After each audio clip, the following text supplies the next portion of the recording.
ಶಾಸಕ ರುದ್ರಪ್ಪ ಲಮಾಣಿಯವರಿಗೆ ಸಚಿವ ಸ್ಥಾನ ನೀಡಬೇಕೆಂದು ಬಂಜಾರ ಸಮಾಜದ ಮುಖಂಡರು ಒತ್ತಾಯಿಸಿದ್ದಾರೆ.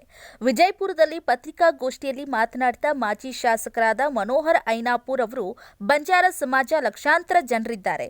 ಬಡತನದಿಂದ ಅಲೆಮಾರಿಯಾಗಿ ಬದುಕು ಸಾಗುವ ನಮ್ಮ ಸಮುದಾಯ ಮುಖಂಡರು ಸಚಿವರಾಗುವುದು ಅಗತ್ಯವಿದೆ. ಪ್ರತಿ ಮತಕ್ಷೇತ್ರದಲ್ಲಿ ಬಂಜಾರ ಸಮಾಜ ಪ್ರಾಬಲ್ಯ ಹೊಂದಿದೆ. ಪ್ರಸ್ತುತ ಶಾಸಕರಾಗಿರುವ ಲಮಾಣಿಯವರಿಗೆ ಸಚಿವ ಸ್ಥಾನ ನೀಡಬೇಕು ಹಾಗೂ ವಿಜಯಪುರ ಜಿಲ್ಲೆಯವರಿಗೆ ತಾಂಡಾ ಅಭಿವೃದ್ಧಿ ನಿಗಮದ ಅಧ್ಯಕ್ಷ ಸ್ಥಾನ ನೀಡಬೇಕು ಅಂತ ಹೇಳಿದ್ದಾರೆ. ಇನ್ನು ಈ ಸಂದರ್ಭದಲ್ಲಿ ಜಿಲ್ಲಾ ಪಂಚಾಯತ್ ಮಾಜಿ ಸದಸ್ಯ ರಾಜ್ಪಾಲ್ ಚೌಹಾಣ್, ಡಾಕ್ಟರ್ ಬಾಬು ರಾಜೇಂದ್ರ ನಾಯಕ್, ಜಿಲ್ಲಾ ಪಂಚಾಯತ್ ಮಾಜಿ ಸದಸ್ಯೆ ಅನ್ಸೂಯಾ ಜಾಧವ್ ಸೇರಿದಂತೆ ಅನೇಕರು ಉಪಸ್ಥಿತರಿದ್ದರು. ರಾಜ್ಯದ ಬಂಜಾರ ಸಮಾಜದ ಪರವಾಗಿ ಮತ್ತೊಮ್ಮೆ ತಮಗೆ ನಾನು ಸ್ವಾಗತ ಮಾಡ್ಕೊಳ್ತಾರೆ. ಆತ್ಮೀಯ ಬಂಧುಗಳೇ, ಈಗಾಗಲೇ ಹಿರಿಯರಂತಹ ಮಾಜಿ ಶಾಸಕರು ಮನೋಹರ್ ಐನಾಪುರ್ ಅವರು ಮತ್ತು ಜಿಲ್ಲಾ ಮುಖಂಡರಂತಹ ರಾಜ್ಪಾಲ್ ಚೌಹಾಣ್ ವಿಷಯ ಅಂತ ಮುಂದೆ ಪ್ರಸ್ತುತಪಡಿಸಿದ್ದಾರೆ. ತಾವೆಲ್ಲರೂ ಮನಗಂಡಂತೆ ಕಳೆದ ಬಾರಿಯ ವಿಧಾನಸಭಾ ಚುನಾವಣೆ ಸಂದರ್ಭದಲ್ಲಿ ಬಂಜಾರ ಸಮಾಜ ಒಕ್ಕೊರಲಿಂದ ತನ್ನ ಬೆಂಬಲವನ್ನ ಯಾವುದೇ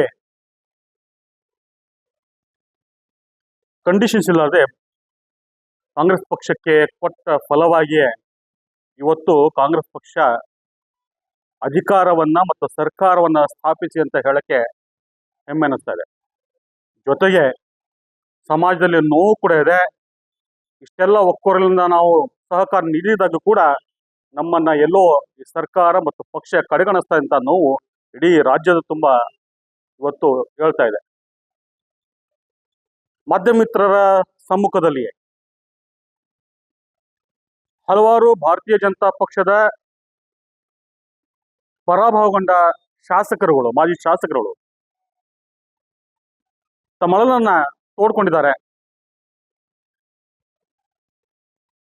ಬಂಜಾರ ಸಮಾಜ ಈ ಬಾರಿ ನಮಗೆ ಬೆಂಬಲಿಸಲಿಲ್ಲ, ಹೀಗಾಗಿ ನಾವು ಸುಮಾರು 62 ಮತಕ್ಷೇತ್ರಗಳಲ್ಲಿ ನಾವು ಅಧಿಕಾರವನ್ನ ಕಳೆದುಕೊಂಡಂತ ಅವರೇ ಹೇಳುವಾಗ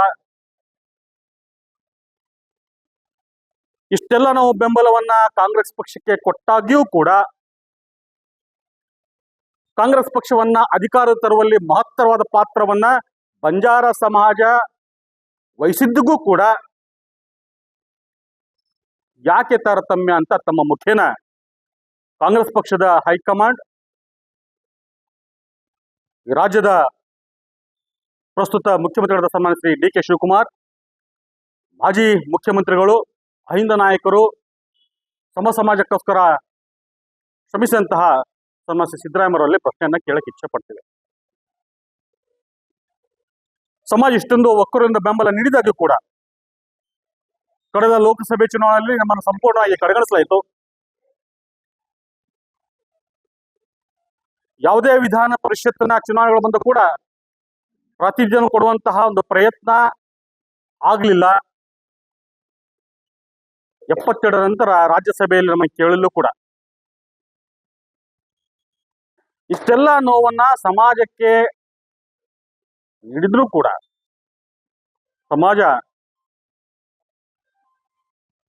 ಕಾಂಗ್ರೆಸ್ ಪಕ್ಷದ ಜೊತೆಗೆ ನಿಂತ್ಕೊಂಡಿದೆ. ಯಾಕಂದ್ರೆ ಪಕ್ಷದ ಸಿದ್ಧಾಂತಗಳು ಹಿಂದುಳಿದ, ದಲಿತ, ತಳ ಸಮುದಾಯಗಳಿಗೆ ಪೂರಕವಾಗಿ ಎತ್ತುವಂತಹ ಸಾಮರ್ಥ್ಯ ಇದೆ ಅಂತ ತಿಳ್ಕೊಂಡು, ಹಾಗಂತ ಕಾಂಗ್ರೆಸ್ ಪಕ್ಷ ಇವರನ್ನ ಕಡೆಗಣಿಸಬಾರದು ಅಂತ ಕೂಡ ನಾನು ವಿನಂತಿ ಮಾಡ್ಕೊಳ್ತೇನೆ. ನ್ಯೂಸ್ ಅಲರ್ಟ್ ನಿಮ್ಮಿಂದ ನಿಮಗಾಗಿ.